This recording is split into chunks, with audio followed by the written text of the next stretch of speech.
I had a friend ask me today if I could ever date someone with different political views than mine. And even like 5 years ago, I would say maybe if we could compromise on different things, agree to disagree. But honestly, nowadays, with everything that's going on in the world, I actually don't know how you could. I don't know how you could sit at a dinner table with your spouse as you're talking about where to send your kids to school, how to raise your children, what decisions to make with your income if you guys have differing views on policy. I mean, does it work for anyone? Like, I'm genuinely curious if it can. I don't feel like I should have to say this, but don't date Trump supporters, y'all. Like, seriously, it is that deep. If I see you dating a Trump supporter, my respect for you goes down. A lot. Like, it should ruin friendships. It should ruin relationships. That's not to say Trump supporters are evil, but it's to say that you should respect yourself enough to surround yourself. And if you're going to spend a lot of time with someone like you would a partner, spend your time with people that have done the growth to recognize the harm that Trump is. A lot of Trump supporters believe that because Trump has weaponized their insecurities or their fears or their hopes or worries against them. And that makes sense. And that doesn't make every Trump supporter evil. I don't think they are, and I don't think that's a helpful narrative. But on an interpersonal level, if I'm friends with you, I'm friends with you because I believe you have a certain amount of maturity and ability, and you should be able to develop beyond seeing how a charlatan can weaponize your fears, hopes, and dreams. By now, everyone has seen or heard of the fact that conservative men are struggling and dating in this political climate. Here's a fucking thought. Change your mind. Be open to changing your mind. It's not that deep. I know mommy and daddy will be very upset if you so much as open your mind even slightly, but it's okay. It's okay. So here's a couple of takes on this. Number one, there's a lot of girls stitching saying if that they see that a man is conservative on a dating app, it's a double right. And I have a one up on that. If I see if a man is a double C, I call it a double hit, a Christian conservative, fuck no. Because that doesn't happen overnight. That goes to show me that you come from a long line of Christian nationalists who are on board with Project 2025. That's immediately what I jump to. That tells me it's not just you, it's me. Because we would not get along. I would open my mouth and you'd be leaving the dining room table. It's all right. It's all right. We'll just move along. Number two, these men don't even know what they believe. They don't even know what they believe. I saw a quote the other day, can't even remember where I heard it, but it was someone saying that there's a difference between what you are taught and what you believe. And I find that through and through with these conservative men. These conservative men oftentimes have no idea what they even believe in, because I no longer argue with people on either far side of the aisle because they're just too far gone. So what I do is ask why? Why? What policies, what procedures, what evidence suggests that that was a good move have you found? That that's a good reason to do that. And they can never answer me. They can never answer me. Or the answer is solely lied in hating on the other side. So when you ask a conservative man about a policy and he talks about, well, fucking Joe Biden, fuck Joe Biden. I'm like, okay, yep. Joe Biden's a war criminal. Like, we get that. Like, he needs to be impeached. He doesn't even know where he is. He just Roombas around. We get it. But what will your side do to fix that? All of it. Always Hunter Biden, Nancy Pelosi, and Hillary Clinton. Like, can we just fucking get over that? My God. Oh, and Obama, too. They love that. But if your political opinion doesn't lie in research and or you can't back it up, come correct, stand on business with your political opinion, and or it lies in hating the other side, your political opinion is null and void to me. You literally, like, you don't even have a political opinion to me. You don't even get to have a political opinion. They're that political alliance because it is the alpha male thing to do. It is beta to be a liberal man. It is rooted in hating and control of women. And that is the only thing that they have to hold on to in that political alliance. Women are going to have political opinions. We're going to have strong ones. It's not the 1950s no longer, bruv. No longer. And I will not shut my mouth. I will never shut my mouth. And I will absolutely not shut my mouth for a man. We are out here begging men to take a look in the mirror. And they are not. And they will not. And this loneliness epidemic that your dick's not getting wet every other day is going to grow, okay? It's only going to get worse because we are going to shut this shit down. We're going to shut these legs for further business, okay? So you better get with it or get the fuck out because you're going to get lonelier and lonelier as a product of your own design. Valentine's Day is almost here, and I'm certain a few of you are getting ready to start thinking of ways to let the woman or the man in your life know that even though this is one day where you deserve treatment, care, and love, and all that specialness, I hope we can last together for a lifetime. Or, if you're alone, I hope you got your cocoa butter ready, because you are going to be alone for a while. And as the resident dating advice guru that you come to because for some reason you seek me out, a single person, for your dating advice, which makes no sense at all, I found this article that creates a great discussion about the future of dating under this new regime of Trump and Trump supporters alike, because someone out there is terrified of dating men in the post-Trump reality. Ever since November 7th, I've walked around, looked into the eyes of men and wondering, did you do this? Did you vote for him? Are you happy Donald Trump is taking back power? It might be unfair, which it is, madam. You can't look at every single man and be like, oh, did you do this? Are you the reason this happened? Because there are a lot of men out there who voted for Kamala. It might be unfair, but it's still my reaction months after the re-election of the Trump, which felt like a declaration that fraud, racism, corruption, and blasphemy are not just acceptable, but championed and embraced. Now, I'm a little bit off-put by the concept that you now think that when you're thinking about men and potentially dating them, that you think they now support fraud and racism and corruption, especially when you encounter a black man. And I'm venturing to guess that based on your name being Abby, you are someone who is of the white variety. Coupled with the growing gender gap between young men and women's political leanings, I can't help but feel wary of dating men right now, especially as Trump is inaugurated once again. I would like to preface this by saying that I am at my core a hopeless romantic. Oh, me too, baby. I love love, me too. I'm currently happily single. No, you're not. No one who's happily single ever says they're happily single. They're longing for connection. They're longing for touch, but would eventually like to be in a long-term relationship. But actively dating or not, I felt this election was personal, an intentional betrayal of the safety, needs, and the rights of women, along with many other marginalized groups. It is scary to know that so many of my peers, young men specifically, who shifted sharply towards supporting him in this election cycle, opted to elect a figure who is the antithesis of everything I believe in. Well, let's stop right there, because your beliefs are not everyone else's beliefs. And I know that's a hard thing to grasp for a lot of people, but it's true. Everyone who's watching this right now, you probably think one way, and someone else who's watching this right now thinks a completely different way. And it's very upsetting for me to see a bunch of you thinking that your way is the ultimate highway, and if people don't follow that, you're just never going to speak to them ever again. You're going to consider them as someone who supports racism, fraud, and rape. It's destructive and doesn't really create that bond of conversation. The election and inauguration are flashpoints that reveal just how pervasive and enticing the patriarchy still is, how deeply it runs, and that's why I'm changing my approach to dating straight, cis men in the post-Trump reality. Okay, let me hear it. It feels like a dangerous time to exist, let alone date as a woman. The blatant misogyny embodied by Trump has become more acceptable among young men because it removed any shame about holding these beliefs. Whatever offensive opinions were taped down during the Women's March and Me Too eras have returned with a vengeance since the last election cycle. And recent interactions have revealed to me that racism, misogyny, and ignorance in progressive cities like New York, where I live, are just as prevalent as they are in red states. Hold on, madam.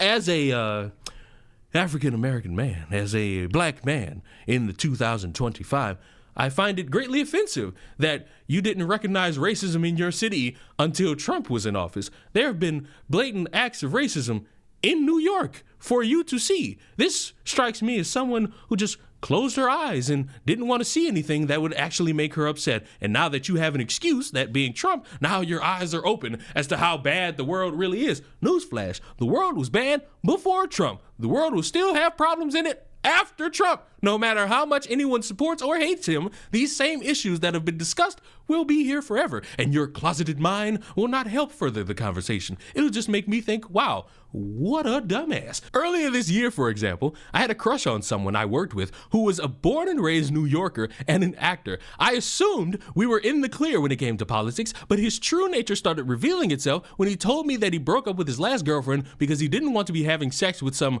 old ass pushy, both of these in quotes.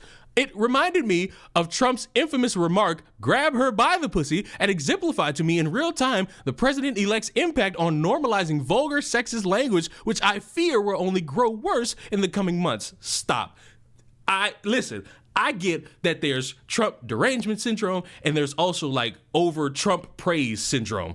And I get that whether something's good or bad, everyone wants to pin it on the president. That's something that's been going on for decades. But Trump didn't spark anyone talking about pussy. Several individuals talk about pussy, whether to praise it, whether to say it wasn't good enough, whether to say it could have been a little bit more experienced. This is not a new thing that you could give to Trump. So I'm gonna need you to calm down a little bit in this regard. Another big fear comes from not knowing what the eligible men out there really believe. Well, that means you talk to them. You get to know them. Recently, I learned that the man I had a crush on last year was a Trump supporter, which is something he never expressed in my presence. Probably because that wasn't something that was brought up in conversation, because I don't find it hard to see a woman and speak to her for a couple days, maybe even a couple weeks, and then the topic of politics rears its head and I say, hey, these are my opinions, what are yours? And we have a conversation about it. And maybe I'm crazy, but normal people who can disagree on things can talk it out. And either they're going to talk it out in a manner that leads to them growing stronger or leads to them not speaking to each other ever again. And it could be just that simple. But because I live in a world where if you don't all like each other and the same things at the same time, you're a disastrous human being who I guess supports racism, fraud, and rape all at the same time, I guess. Men my age may know that many women our age don't accept that behavior. After all, young women in swing states favor Kamala Harris in the latest election. There were also men that favored her too. It disturbs me to know that there's something of a code of silence or selective hearing that happens among some groups of men. Well, that's just them not being emotionally available to talk about certain things. You would know that if you could deal with the trauma of what it means to be a man. It's worse than being an outright misogynist. It creates a false safety net when that type of man tells a woman what he thinks they want to hear. For me, that trauma runs deep. One ex-boyfriend eventually revealed himself last spring when I was complaining about sexual harassment in the restaurant industry. He responded that I needed to find a new bit as my feminist beliefs were cringy. And so 2016, I am recounting these stories now not to call out these individuals, but to draw attention to the visible shift in how men think about and talk to women, which I argue has been emboldened by Trump. Stop. I have to say it for the second time. This ain't Trump's fault. Trump didn't embolden all these motherfuckers. They already thought this. They already had these thoughts. You were dating and interacting with these men, and you're trying to find some type of out, and the out, I guess, is, hey, you're all only like this because Trump somehow got in your ear and fucked with your nervous system, and now you think these way about all these women that exist. Dating is always slightly perilous. Love is always a risk. But I hate that it's normal for 20-something women like me to feel looked down upon, objectified, and made to feel powerless. And when I've tried to have honest conversations about this with men, family members, colleagues, and acquaintances throughout the election cycle, I've felt incredibly alone and misunderstood. When I've talked about my dismay with the Her Body, My Choice movement, or how difficult it is to date with politics in the question, it's often met with jokes and laughter, dismissed as being dramatic, and not a dissimilar reaction to how Trump and his cohort respond to these concerns. Well, if you're having that many issues with talking to people, whether they be family members or acquaintances, co-workers, you might need to find new people to talk to. Not groupthink, but more so people who know how to actually talk in a manner that isn't, hey, let's just make you feel very uncomfortable. Because feeling like no one listens to you sucks. Feeling like no one's wanting to hear you out or hear your opinion sucks. And the best thing for you to do is to find people who will actually listen to what you have to say. They don't have to kiss your ass, mind you. They just have to make it so where you don't feel as though no one gives a fuck about you. Is it just that simple? Is it just that easy? Am I too much of someone who's been traumatized to know these things from experience? I have no idea. How much can women take before we just give up, before we lose hope? Such is the dilemma exemplified by the 4B movement, which started in South Korea and has women essentially squaring off men completely. While I don't plan on going to this extreme because, them sexual urges just get all up in me as a woman, I completely see the appeal, which does not really strike fear in the hearts of several individuals, especially those who are like, oh, you shouldn't be having sex before marriage anyway, because let's be honest, those are the type of people who want the 4B movement to be successful. They don't look at it as a gotcha. They say, hey, keep it up, because that's what we want. Y'all not selling y'all bodies out there. Y'all not just freely giving your bodies up. Yeah, keep doing it. You're showing us completely. In a world where so much of our leverage with men is in our sexuality, the one thing we have control over is how much of ourselves we give away or don't. It's a form of power, a way of taking back our bodies, which are constantly feasted upon by the male gaze. Sometimes it feels like the only power we have left is to withhold ourselves and our bodies from men like it's some kind of punishment. Frankly, I'm terrified. I will never meet someone who sees me and loves me and understands me, or at least tries really hard to. I want that type of love more than anything, but nowadays it seems further away than ever. But I'm also unwilling to give up hope. Good. As these feelings have lingered inside of me for months, I've dissentered dating from my life, as have several of my close friends. While I will always be a hopeless romantic, the hurt, the anger, the frustration I have felt regarding the election and many young men's reaction to it drove me to a point where I knew I needed to take a step back. When I am ready to dive headfirst into dating again, I'll do things differently. While bringing up politics on the first date can feel heavy, dropping an occasional half-joking sentiment about the state of the world and gauging their reaction can be a good indicator about where they stand. And whether it's the first date or the fifth, if the conversation steers in the direction of politics, I think transparency is the best route. In the past, I've sometimes downplayed my beliefs to make myself seem more palatable to whom I perceive the other person to be, which has benefited no one, which is true. Never sell yourself short to try to appease other people. That's bad and will leave you miserable. It can be hard to stand up for yourself, but something I'm reminded myself of is to never let someone make you feel ashamed of who you are or what you believe. Unless you're someone who advocates for, touching children, then we could start shaming you in everything you believe in. And ultimately, if you're not aligned on core issues like women's rights, you're probably going to have a much bigger problems down the road. But for now, I'm mostly reprioritizing my life. With an administration that wants to strip away my rights taking power, I'm protecting my own peace. I've poured myself into my work and hobbies, things that bring me joy, and have made a concerted effort to deepening and celebrating my friendships, specifically with women. Having a strong community of people that I respect and trust, it sounds like this is a bunch of shit you should have been fucking doing anyway, but you needed some get out of jail free card, which is Trump. And listen, dating's hard. It's a climate that's filled with a lot of stupid, whether it be egotistical stupid or conversations about 50-50 from people who don't even have 10%. And it's weird how everybody is in a state of duress.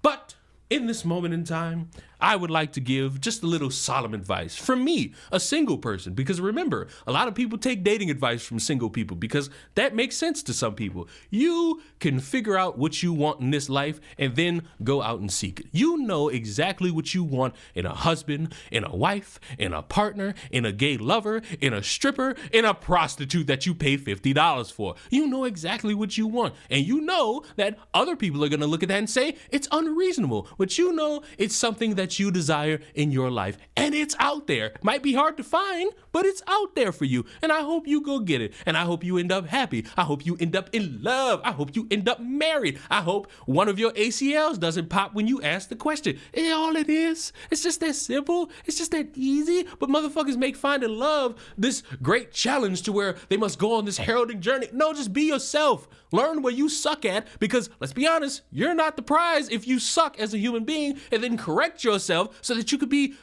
more of an upstanding person people want to hang around. And if you can't do that, congratulations. You're going to be just like me, dying alone. Subscribe to the channel. I will see you all in the next one. Goodbye.